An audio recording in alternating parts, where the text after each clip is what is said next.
Anybody want to talk about voiceover training? I will. Yeah. I think for sure, improv is great. Like, don't go to some improv school and be like, I'm gonna go get in the company. Who cares? Like, go learn how to improvise. Like, learn how to take something and make it yours. Learn how to not freak out about copy, to look at it and be like, oh, I could like add this, or this would be a funny thing to say at the end, or whatever. Get comfortable in that space of unknowing, and that's the best.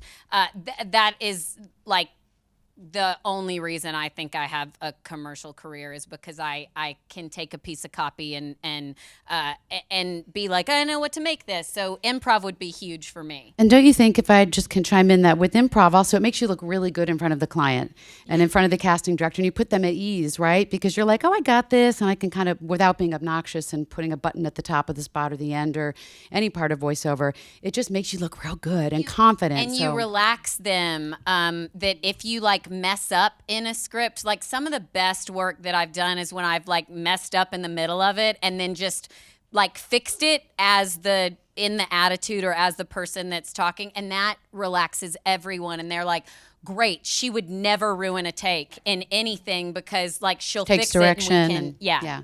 Anybody else have anything on training? So I'm all these other things, but mostly my everyday job is that I'm the owner of Mosaic Audio, which is an audiobook production company. I moonlight still as a narrator. I do only about 20 books a year. I used to do 60. Only. But yeah. Only 20, guys. And it damn near kills me because I'm working like 20 hours a day running this business. But we do probably 400 to 500 books a year where we record them or we fully produce them. Out of that, I have seen maybe 5 people come into my studio without any training or experience and blow my mind. The rest of the people have had some sort of introduction or training or taught themselves or went to a class. There's a lot of reputable places that you can go. Pat Fraley was one that I mentioned. Deyon Institute, Deyan. PJ Auckland is a teacher there. He's amazing. And there's a ton of places that you can go. I would look for people who are, for my money, other people may feel differently, I would look for people who are doing work with publishers who are teaching audiobooks, and this is important. There's ACX, which is a mixed bag. ACX is audio, I don't even know what it stands for. It's Audio Creation Exchange, which is where, it's kind of like not a pay to play because you don't pay, but it's like one of those sites where you can put yourself on there and authors will come and choose you. The path that I'm on and that Kyla's on is the publisher path. So with ACX, you can get some tremendous, wonderful people who are also working on the publisher path, the traditional audiobook path where somebody, hires you, you go to a studio. These are all done from home, from your home studio. So with that, you might get people who have a ton of training, who have a lot of experience, who are very good, and you might get some people who are really horrible. So the problem is anybody and their brother can be like, I'm an audiobook producer and actor, and I've done 12 books for ACX. That doesn't necessarily qualify them to teach you. So I'm not a teacher. I do it for sometimes, like I moonlight, like somebody will say, hey, can you come guest teach? And I'll do that. But I would really advise you to go to audible.com and look up your teacher's name and see, are they working in audiobooks? Click through on the picture of some of their, sort by date, like most recent, so you can see what they're doing right now. And click through, are they doing work for legitimate publishers? You can look through like a couple pages, look 40 books. Oh, look, they're only doing ACX. Now within that, there are people like Jeffrey Kafer, our friend. Do you remember what his business is called?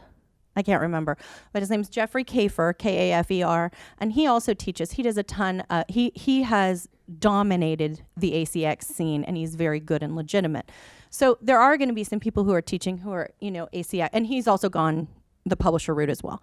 There are going to be some people who are legit as well in the ACX world, but you just have to be careful where you put your money.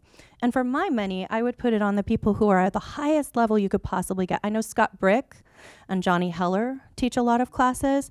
Johnny's from the East Coast, Scott is from the West Coast. He's not even arguably, he is the king of audiobooks.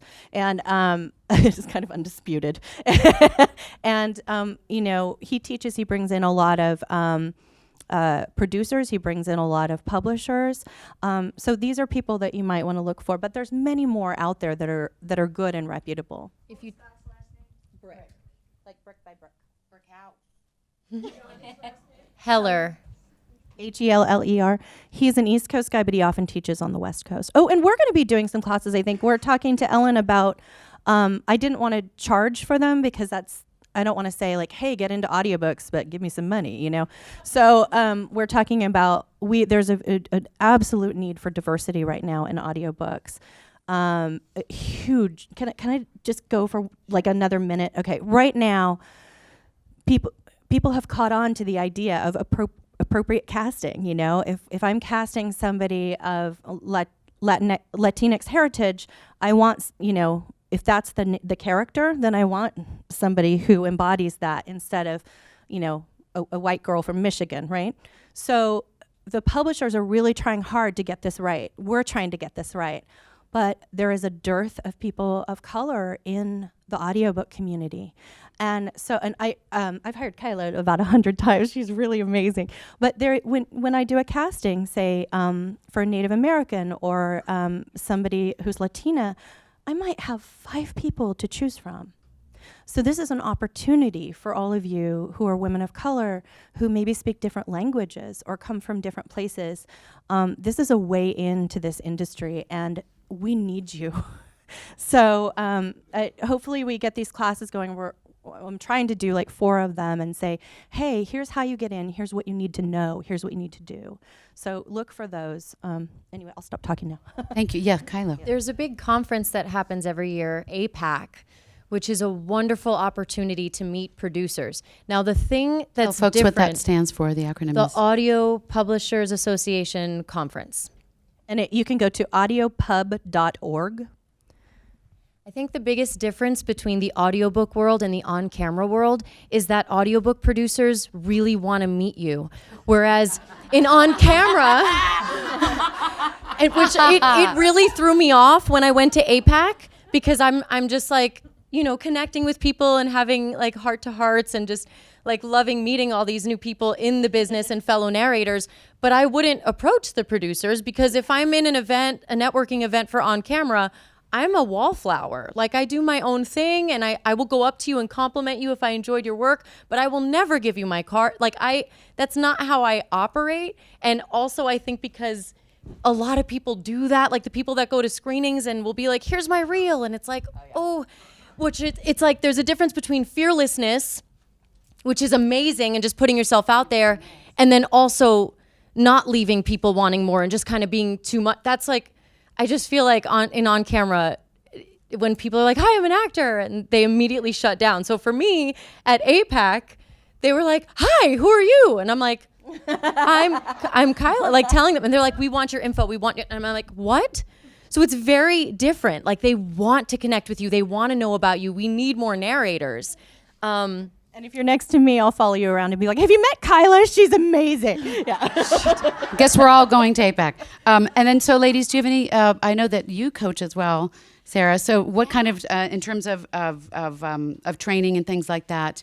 Yeah, take a voiceover class. Again, I think that's the greatest, Amy, you had the best advice. Like, look at who your teachers are and if they're working. I do teach and private coach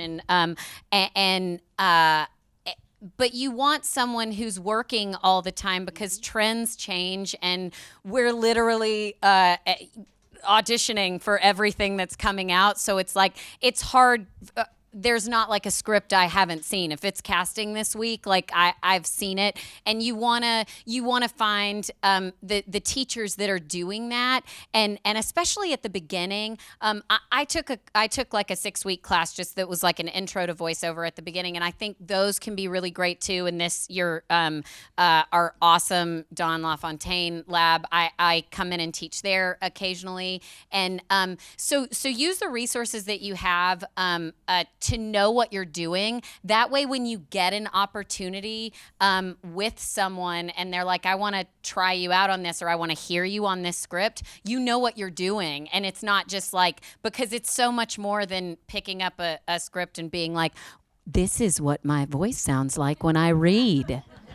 Like we're not. No, that's not how it works. It's about you being you, and so I think training, and I think never stop training. I mean, I go in times where I'm like, I'm terrible, I'll never work again, and then I go get coached with somebody, and they're like, shut up, Sara. And if I can piggyback on that too, I think that it's so important because some of the, like I remember when I was back east and I did the Groundlings, and I'm like, I'm hysterical, and so when I moved out here, I just assumed that would translate because I had done a lot of commercial and promo work, and I was like, I'm hysterical. There's just no reason I just shouldn't be doing animation, and I was like, hi, humble pie, and so I took a great thing where I met a bunch of casting folks, and those are the people that like catapulted things. So we have to keep learning and keep being in class, taking class, helping one another, staying in community, because that's how you meet some of those are the first people that I remember. I know exactly the people that I was in class with, and so then when you go to make your demo as well, you sort of, and also at meetings, it's very helpful to be like, oh, I just took so and so's class. Like that's a great thing to talk about, right? I was just on this I went to this panel, I met so and so that actually gives you confidence and gives you something to talk about and something proud to have under your belt. Something basic, unless anybody wanted to chime in on that. I have another thought about training. My background's in theater. Audiobooks, I feel, are the theater of VO. They are the 8 shows a week. They require so much stamina. And you really need to train for that. Even if it's just reading every day, reading out loud. With the lights off. When I first started, I would lose my voice when I first started. Now, like yesterday, I recorded for 11 hours straight. At my studio, you guys, she didn't have time because she's in a show and she's doing a bunch of stuff. And so we were like, okay, we have to do this 7.5 hour book. We were going to do it like all day Sunday and then a couple of late nights just to make it work. She did 7.5 finished hours of perfect, amazing audio in one day. I've never seen anything like it. It was insane. And let me just ask you about